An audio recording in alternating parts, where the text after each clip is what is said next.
안녕하세요. 작년에 결혼을 앞두고 있다가 파혼한 20대 후반의 여자입니다. 진행 중이던 소송을 얼마 전 마무리하고 이렇게 사연을 보내봅니다. 파혼한 게 자랑은 아니지만 그래도 다행스럽게 똥물에 발 담그기 전에 빠져나오게 되었네요. 남자친구하고는 2년이라는 연애 끝에 결혼 이야기가 오고 가게 되었습니다. 연애하는 동안에는 크게 문제될 일이 아니었지만 결혼 이야기가 오가게 되니 남자친구가 조금 어려워하는 모습이 보였어요. 그래서 저한테 해야 할 말이 있냐고 걱정스레 물어봤더니 남자친구는 조심스럽게 제게 사실은 자기가 부모님과 사이가 안 좋다는 이야기를 해왔습니다. 이야기를 들어보니 지방 출신인 남자친구는 대학교에 입학할 때쯤 집안 형편이 어려워지면서 남자친구에게 대학교를 포기했으면 좋겠다는 식으로 이야기를 했답니다. 남자친구는 여태까지 힘들게 공부했는데 포기하기 싫다고 해서 짐 싸들고 혼자 서울로 가출하듯 상경해버렸고요. 그러면서 자연스럽게 부모님하고 멀어지게 되었다. 결국엔 영까지 끊은 사이이고 현재도 소식도 모르고 지내고 있다. 뭐 그런 이야기를 했어요.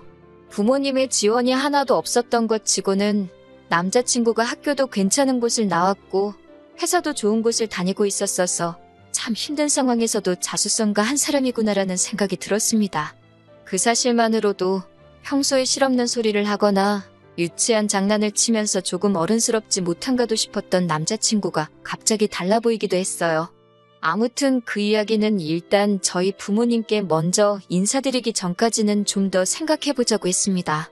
저희 부모님에게 남자친구를 처음 소개시킨 날에도 저희 부모님께서는 그래도 결혼은 일륜지대사인데 아무리 연을 끊다시피 살아도 결혼하는 건 말씀드려야 하는 거 아니겠냐고? 어찌되었든 저희들 결정이 가장 중요하겠지만 그래도 자식된 도리는 하는 게 당연한 거라 조언을 해주셨습니다. 그 말씀에 남자친구도 용기를 얻었다고 말했고 그렇게 저희는 남자친구의 고향으로 인사를 드리러 내려가게 되었지요. 10년이 넘는 세월 만에 부모님을 처음 만나러 가는 것 치고는 기차 안에서 남자친구는 코까지 골면서 자고 있더라고요. 긴장은 저 혼자만 하고 있는 건가 싶었습니다. 역에 도착해서 택시를 타고 예비 시부모님이 사시는 동네로 향했습니다. 가세가 기울어서 남자친구의 대학 공부조차 포기시켰어야 했다던 말과는 다르게 예비 시부모님은 딱 보기에도 비싸 보이는 좋은 곳에 살고 계셨습니다. 100% 정확한 건 아니지만 사람이 살고 있는 지역이나 아파트 브랜드만 봐도 어느 정도 형편이 어떤지는 사실 알 수 있잖아요? 지방이 개발이 되면서 브랜드 있는 신축 아파트라도 그렇게 비싼 건 아니라는 말을 들었지만 그래도 예비 시부모님이 사시는 집이 절대 서울에 비해서 엄청 저렴하거나 하는 느낌도 안 들었어요. 집 안에 있는 가구며 그런 것들도 삐까번쩍하니 좋아 보였고요. 처음엔 저희를 반겨주시니 너무 좋았습니다. 제가 아닌 누구와 결혼을 했어도 다시 재회를 했을 테지만 그래도 제 덕분에 10년 세월 다 잊고 새로 시작하게 만들어준 게 저라는 생각에 괜히 뿌듯하기까지 했지요. 남자친구도 10년이 넘는 그 세월 동안 부모님께 얼마나 죄송스러웠을까, 얼마나 보고 싶었을까 싶었고 예비 시부모님도 자식이 부모 도움 없이 대학도 나오고 좋은 회사에 들어갔으니 얼마나 장할까? 그런 마음들을 제가 감히 헤아릴 수나 있을까 생각했어요. 그런데 생각보단 남자친구도 예비 시부모님도 오랜만에 재회에도 불구하고 말을 서로 아끼더라고요.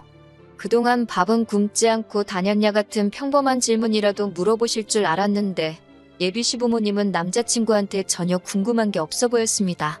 오히려 서먹한 인사가 끝나고는 곧바로 관심은 저에게 쏟아졌고 저보고 회사는 어디 다니느냐, 월급은 얼마나 되느냐부터 저희 부모님은 뭐 하시는지, 집은 자가인지 전세인지, 노후 준비는 다 되셨는지 그런 것만 물어보셨어요.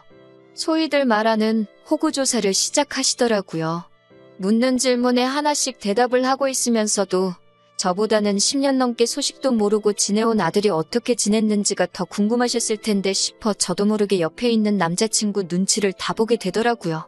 저희가 당일치기 일정으로 내려온 거지만 아직 결혼 날짜가 잡힌 것도 아니니 급하게 하실 것 없다고 오랜만에 아드님하고 이야기도 나누시고 하시라고 했어요. 제 이야기나 결혼에 관한 이야기는 다음에 또 저희가 와서 천천히 해도 된다고 말씀드렸고요. 그런데도 끝까지 저와 저희 부모님에 관한 질문만 계속하시지 예비 시부모님은 남자친구에 대한 관심을 1도 보여주지 않았습니다. 그때는 막연하게 예비 시부모님이 조금 너무하시다 하는 생각도 들었어요. 장원급제에서 돌아온 정도는 아니지만 그래도 부모님 지원 없이 혼자 서울살이 하면서 상위권 대학 졸업하고 취직도 남들 들어가고 싶어도 못 들어갈 만한 괜찮은 직장까지 잡은 데다가 비슷한 조건에 어디 하나 모자라지 않는 여자를 며느리 될 사람이라고 데려갔는데 기뻐하시기는커녕 너무 시큰둥하신 게 아니었나 싶었거든요. 그런데 집으로 돌아오는 기차 안에서도 남자친구는 기분 나빠하는 기색 하나 보이지 않았습니다. 오랜만에 만난 부모님인데 서운하지 않냐고 했더니 그런 게 가족 아니겠냐고 하면서 언제 보든 똑같은 게 좋은 거라며 그날 일을 대수롭지 않게 생각하더라고요. 아무리 무소식이 희소식이라지만 연락 없이 지낸 세월이 몇 년인데 남자친구야 부모님께 반항하고 집을 나가버린 거니 두 분께 면목이 없어서 그 자리에서 조용히 있고 그랬다 쳐도 예비 시부모님이 그러시는 건 이해가 되지 않았어요. 아무튼 그렇게 시댁에도 한 번 더 내려가서 이 인사를 드렸는데 두 번째에도 똑같이 아들 걱정은 많이 안 하시더라고요. 남자친구 말로는 첫 방문 이후로 전화도 자주 드리고 할 말은 전화로 거의 다 했다는데 저희 어머니는 제 남동생이 군대 가서 첫 휴가 나왔을 때도 아들이 좋아하는 거, 아들이 잘 먹는 거에서 아주 상다리가 휘어지게 차려놓으셨거든요. 동생은 친구랑 술 먹을 거라고 집에서 밥 안 먹는다고 밖에 나가버리면 어머니가 부모 마음도 모른다고 하면서 엄청 서운해하셨고요. 가풍이 집안마다 다 다르기는 하지만 그래도 저로서는 조금 이해할 수 없는 모습이었습니다. 그래도 남자친구가 저 사이에 그다지 큰 문제도 없었고 결혼 준비는 차차 진행되고 있었지요. 그러던 중 어느 하루였습니다. 결혼할 때 가장 큰 비용이 들어가는 것이 신혼집이니만큼 돈 이야기를 하지 않을 수 없었습니다. 사실 남자친구가 먼저 말을 꺼내줬으면 했는데 다른 건 몰라도 그 부분에서만큼은 말을 아끼고 아무 말도 안 하더라고요. 제가 시집 가려고 모은 건 아니지만 어쨌든 저에게는 6천만 원 정도의 저금이 있었고 저희 부모님께서도 이미 오래전부터 제가 시집을 간다고 하면 2억을 보태주시기로 하셨어요. 그 이야기를 꺼냈고 조심스럽게 남자친구한테도 신혼집에 대해서 어떻게 생각하냐고 물어봤습니다. 다행스럽게도 남자친구도 모아놓은 돈이 저랑 비슷했고 생각보다 훨씬 적었지만 20살 때부터 대학이고 생활비고 다 혼자 힘으로 해야 했으니 말 못할 만한 사용처가 있었을 거라 생각하고 긴 이야기는 하지 않았습니다. 둘이 모은 돈을 합치고 저희에서 도와주시는 부분의 시댁에서도 어느 정도 비슷하게 맞춰주시면 대출 없이도 신혼집을 마련할 수 있겠더라고요. 그런데 남자친구가 시댁에서 지원금을 받아오기가 조금 그렇다는 겁니다. 인사드렸을 때 필요한 게 있으면 말하라고 하셨기 때문에 예비 시부모님께서 못 도와주시는 상황은 아니구나 생각했는데 남자친구가 반대를 한 거예요. 이렇게 부모님과 다시 연락을 하게 되었는데 결혼한다고 해놓고 지원금을 달라고 하면 자기 부모님께서 저랑 자기를 뭘로 생각하겠냐고 하는 겁니다. 그게 무슨 말이냐고 물었더니 저보고 생각을 해보라고 합니다. 자기가 부모님과 연락을 끊고 산 세월이 몇 년인지나 아냐면서요.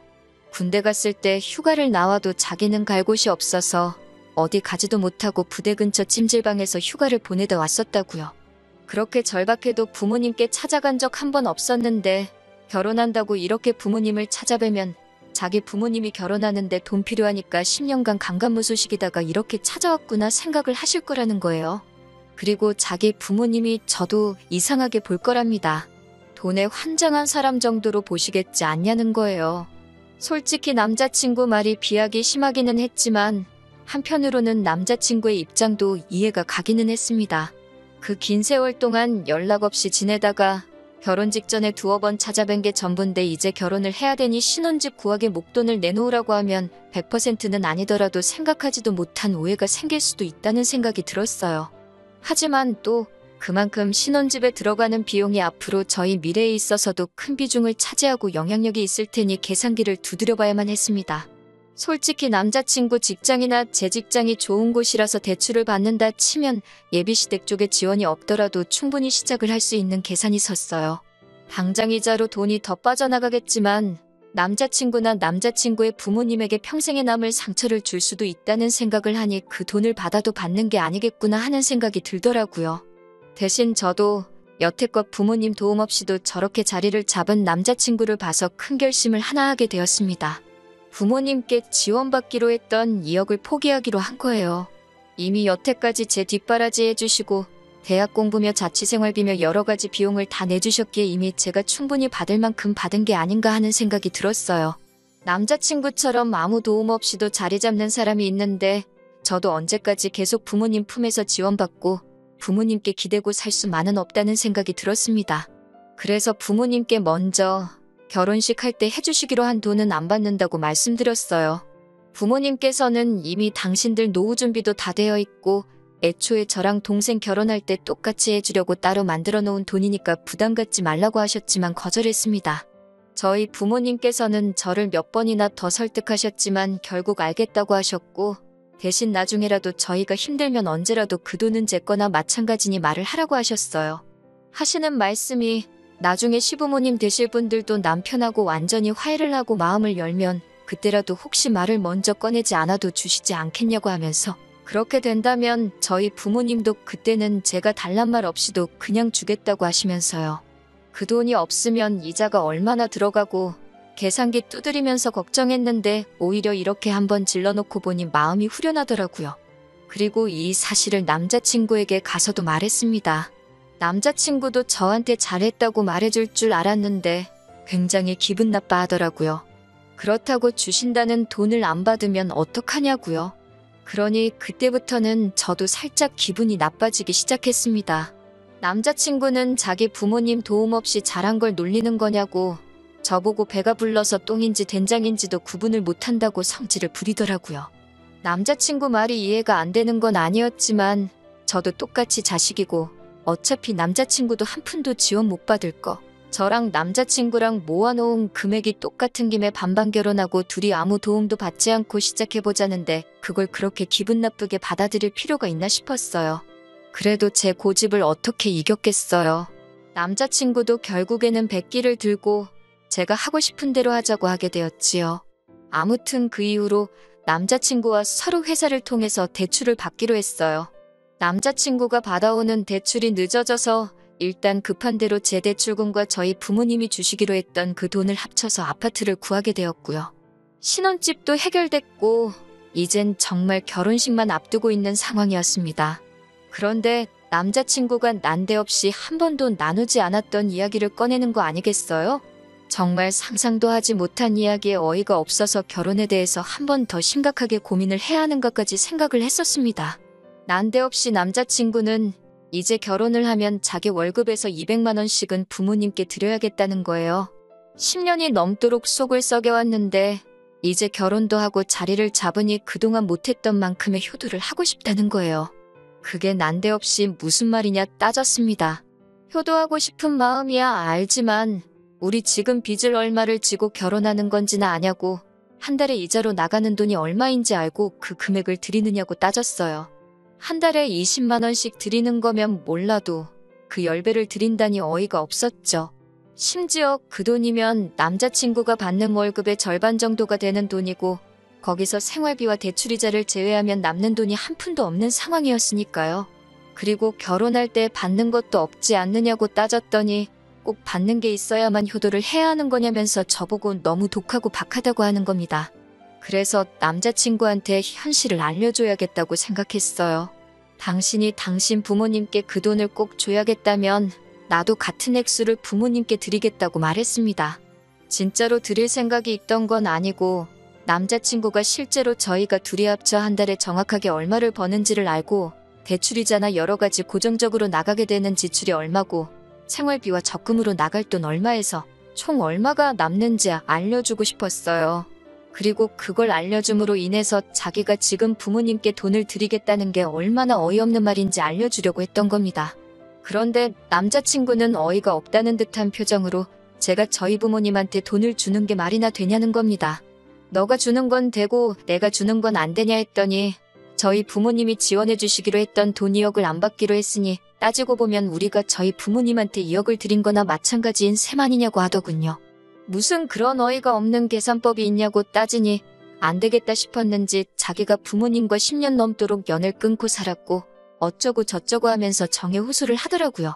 계속 이야기해봐야 답도 나오지 않을 것 같고 해서 남자친구한테 생각 좀 해보겠다고 말하고 집에 돌아왔습니다. 생각 좀 해보겠다는 게 어떻게는 남자친구 부모님께 돈을 드리려고 하는 생각이 아니라 애초에 결혼을 다시 생각해봐야겠다는 뜻도 들어있었는데 남자친구는 그런 것도 모르고 잘 좀 생각해보고 자기 마음 좀 헤아려달라고 하는 거예요. 자기도 이제 부모님께 효도하면서 살고 싶다고 말이죠. 그러고 3일도 안 있어서 이것이 전부 다 남자친구가 저와 저희 부모님 돈을 가지고 개수작을 부리고 있었다는 걸 알게 되었습니다. 정말 결혼식 날짜도 잡혀있고 10만 올리면 되는 상황이었어요. 결혼식을 얼마 앞두고서 직접 청첩장을 보내지 못한 사람들에게는 모바일 청첩장으로 대체를 하게 되었습니다. 그런데 저랑은 거의 인연이 없는 타부서의 남직원이 와서 저에게 우연도 이런 우연이 다 있냐면서 아는 체를 하는 겁니다. 그 직원은 자기가 제 남자친구와 같은 부대를 나온 군대 동기라고 했어요. 입대일도 같아서 훈련소 때부터 같이 동고동락했었다고 해요. 전역 후에도 친구처럼 지낼 줄 알았는데 전역하고 나서는 연락이 거짓말처럼 끊어졌어서 영영 못 보는가 싶어 서운했었다는데 이렇게 동료 직원의 남편이 되게 되었다니 아무래도 자기들은 인연이 맞는가 보다라면서 결혼식에 꼭 참석하겠다고 하더라고요. 그런 인연인 줄은 또 몰랐다고 저도 신기해하고 있는데 그 직원이 결혼식에 가면 오랜만에 제 남자친구 부모님도 뵙겠다. 다른 군대 동기들한테도 연락 한번 해보겠다고 하는 겁니다. 자연스럽게 대화가 넘어가다가 갑자기 남자친구 부모님 이야기가 나왔다는 걸 눈치채고 뭔가 낌새가 이상해서 그게 무슨 말이냐고 물어봤어요. 그리고 그 동료 직원의 말에 저는 경악을 금치 않을 수 없었습니다. 동료 직원이 하는 말이 남자친구 부모님, 특히 어머님이 엄청 극성이셔서 자대 배치 받고 나서는 거의 한 달에 2번은 남자친구 면회를 오셨다고 설명하더군요. 온 김에 아들 잘 부탁한다고 군대 선임들이며 동기들한테도 짜장면 한 그릇씩 사주시고 그랬답니다. 휴가 나오는 날에도 부대 앞까지 찾아오셔서 기다리고 계셨다고 해요. 남자친구 고향이 바다가 가까운 곳이라서 휴가를 맞춰 나와가지고 동기들끼리 바다에서 놀고 그랬던 추억이 있다고 합니다. 그래서 그 동료 직원도 저녁 이후에도 당연히 오래 알고 지낼 거라고 생각했는데 연락이 끊기게 되어서 아쉬웠다고 말하는 거였고요. 그런데 말이 맞지가 않았습니다. 남자친구는 대학교에 입학하면서부터 부모님과 연을 끊었다고 말했고 군대에서도 휴가 나올 때 갈 곳이 없어서 찜질방에서 먹고 자고 했다고 이야기를 했었으니까요. 그래서 제가 다른 사람하고 착각한 거 아니냐까지 물어봤는데 그 동료 직원이 자기 사진첩에 그때 찍은 사진이 있으니까 집에 가서 저한테 보내준다고까지 하는 거였어요. 그날 저녁에 동료 직원이 보내준 사진을 확인했을 때 사진 안에 정확하게 남자친구와 동료 직원 그리고 예비 시부모님까지 전부 다 사진 속에 세상 다정한 모습으로 있더군요. 남자친구에게 곧바로 그 사진을 보내주고 이게 무슨 상황인지 설명해보라고 했습니다. 남자친구는 곧바로 저한테 전화를 하더니 말까지 벌벌 떨면서 자기가 다 설명하겠다고 제발 파혼만은 하지 말아달라고 빌더군요. 그렇게 남자친구가 무슨 수작을 부리려던 건지 다 알게 되었습니다. 자기 부모님 형편이 어려워졌다는 것도 뻥이고 연을 끊고 지낸 것조차 다 거짓말이었던 거죠. 우리가 결혼하면서 자기 부모님이 돈 한 푼 내지 않게 하려고 연을 끊고 지냈네 어쩌네 하면서 저한테 미안한 마음이 들게 만든 거지요. 그러다가 제가 저희 부모님이 지원해주시는 돈을 안 받겠다고 말하니 남자친구 딴에는 한 푼도 안 드리고 편하게 시작할 줄 알았는데 대출을 받아야 하니 본전 생각이 났던 겁니다. 그러니 그 말도 안 되는 계산법을 들먹이면서 자기만 부모님한테 200씩 용돈을 보낸다고 한 거고 저는 안 된다고 했던 거예요. 그리고 나중 가서는 저희 부모님한테 지원금을 받아내려고 실제로는 회사 통해서 대출도 안 받았었다고 하고요. 연애하면서 제가 느껴온 남자친구의 본 모습을 알게 되니 이게 무슨 일인가 싶었어요. 그 자립심 강해 보이고 책임감 있어 보이던 남자친구는 자기 부모님 돈 아껴주려고 저한테 거짓말을 일삼은 천하의 둘도 없는 인간 쓰레기였던 겁니다. 제발 파혼만큼은 하지 말아달라고 하는데 파혼이 문제겠냐고 사기죄로 고소해버리겠다고 했어요. 고소장을 진행하는 와중에 아주 난리가 난 겁니다. 지방에 있는 남자친구 부모님까지 오셔가지고는 제발 한 번만 선처해달라 제 다리를 붙잡고 빌더라고요. 하지만 그때는 배신감에 치가 떨려서 그대로 고소를 진행했습니다. 그래도 한때 결혼까지 생각한 사람인데 돈을 뜯긴 것도 아닌데 이 정도면 됐지 않냐면서 저희 부모님께서도 선처를 해주라고 저를 설득하셨어요. 남자친구는 운이 좋았죠. 그래도 연애하는 동안 저한테도 잘했고 저희 부모님한테도 점수를 잘 따놓았기에 더 이상 제 눈앞에 띄지 않는 조건으로 고소를 취하해줬습니다. 그런데 사기죄는 고소 취하가 되더라도 죄는 남는다고 하더군요. 무죄 판결을 받기는 했지만 그 과정에서 결국 남자친구는 회사에서 잘리고 사기꾼이라는 꼬리표까지 얻게 되면서 앞으로의 미래도 불투명해지고 말았다네요. 그 소식을 전해 듣는데 미안한 마음이 들지는 않았어요. 죄를 지었으면 죗값을 치러야지요. 비록 저도 청첩장까지 다 돌려둔 마당에 파혼을 하게 돼버렸지만 오히려 그 편이 저한테는 운이 좋았던 거라고 볼 수 있겠네요. 당분간은 결혼의 결자도 생각할 시간이 없을 것 같아요. 이 상처가 언제 치유가 될지는 모르겠지만 앞만 보면서 달려나가야겠지요. 그나마 좋은 소식은 그래도 결혼 앞두고 구해놓은 신혼집이 남자친구가 늦장 부린다고 돈 한 푼도 가져오지 않아서 제 명의로 매매를 했었거든요. 그런데 곧바로 재개발호재가 생겨서 집값이 오르고 있네요. 대출이자 혼자 갚아나가는 건 힘들겠지만 저도 당초에 계획한 대로 부모님 품을 떠나서 한번 제 스스로 자리를 잡아보려고 합니다. 좋은 소식 있도록 저를 응원해주세요.